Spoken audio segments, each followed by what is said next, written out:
నాకు ఆటోకి అయితే పరిస్థితి ఏం బాగోలేదండి. విజయవాడ ఆటో నగర్ అంటే చాలా పెద్దదండి. అందులోకి వెళ్తే పనులు వస్తా ఉంటే మాకు సర్వీస్ కూడా జరుగుతూ ఉండేది. ఇప్పుడు పనులు రావట్లేదు. ఏంటంటే మాకు పనులు లేవు అంటున్నారు. వాళ్ళు ఖాళీగా ఉండబట్టి మాకు ఇన్కమ్ లేదు, వాళ్ళకి ఇన్కమ్ లేదు. మాకు సంపాదన లేకపోతే ఇంట్లో పిల్లలకి తిండి పెట్టుకోవడం కూడా కష్టంగానే ఉంది. పనులు చేసుకునే పనులు కల్పిస్తే చాలు. అది లేదు వాళ్ళ పెట్రోలు, డీజిల్, గ్యాస్. మాది గ్యాస్ ఆటో అండి. అన్నీ కష్టంగానే ఉందండి. అప్పుడు ఎంత రేట్లో ఉండేదో ఇప్పుడు దానికి డబల్ అయిపోయింది. చెప్పుకోవడానికి కూడా మాకే సిగ్గుగా ఉందండి. ఎందుకంటే మన రాష్ట్రంలోనే ఎక్కువ రేట్ అండి. అందరికీ వచ్చేది ఒక చోట నుంచి అయితే మాకే ఎందుకని ఇంత భారం పడిద్దో మాకు అర్థం కావట్లేదు. చలానాలు చెప్పుకుంటే ఇంక మాకే సిగ్గేస్తుందండి. ఎందుకు కొట్టారో మాకే తెలియదు. కేసు ఎందుకు రాశారో మాకు తెలియదు. కట్టాల్సిందే చలానా అంటారు. కట్టపోతే రోడ్డు మీద ఆపేస్తున్నారండి. బండిలో కస్టమర్లు ఉంటారు. వాళ్ళు పేషెంట్ అయినా ఎవరున్నా సరే వాళ్ళకి అనవసరం సార్. ఆపేసి కట్టిన తర్వాత చనాలు పెండింగ్ ఉన్న బిల్లు మొత్తం కట్టే చలాల్సిందే అంటారు. 10,000 రూపాయలు ఇస్తున్నారు వాహన మిత్ర.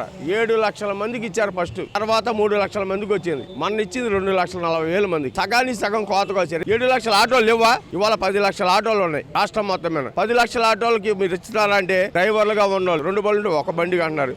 ఒక బండికి ఏమన్నారు? మీ నాన్నగారికి పెన్షన్ వస్తుంది, మీ అమ్మగారికి పెన్షన్ వస్తుంది, లేదా నీ కరెంటు బిల్లు ఎక్కువ వస్తుంది. రెండోది ఏంటంటే రాష్ట్రం మొత్తం మీద ఆటో కార్మికులు దాదాపు 15 లక్షల మంది ఉన్నారు. మాకు వాహన మిత్ర 10,000 అవసరంలా. ఇన్సూరెన్స్ కట్టి ఇన్సూరెన్స్ పాలసీలు చేయండి కార్మికుల మీద.